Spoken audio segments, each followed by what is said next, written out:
Ni igihe c'isaha zine zo mu gatondo aho twashika muri zone Kamenge commune Ntahangwa aho bita muri Sokarti aho igikorwa co kubomora azokubaka umugambi w'inyubako rusangi uzorangurirwa. Nk'uko twaganiriye n'umwe mu bariko barakurikirana ivyo bikorwa yatumenyesheje ko ubu bari mu bikorwa vy'ibanze vyo gutegura ahazokubakwa izo nyubako rusangi.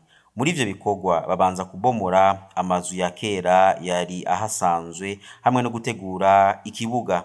Twasanze n'abakozi bariko barakurako imbaho n'amabati ndetse ayo mabati akazokora mu kubaka uruzitiro rw'ico gice.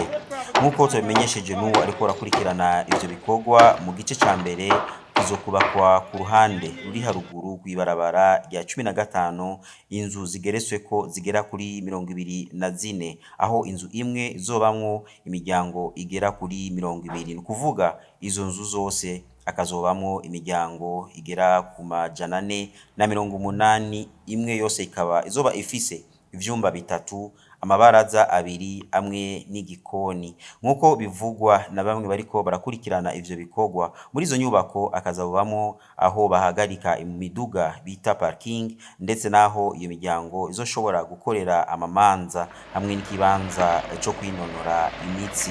Umugambi wo kubaka izo nyubako rusangi ukaba ari umugambi w'igihugu wo gufasha abenegihugu kuronswa uburaro butavuna.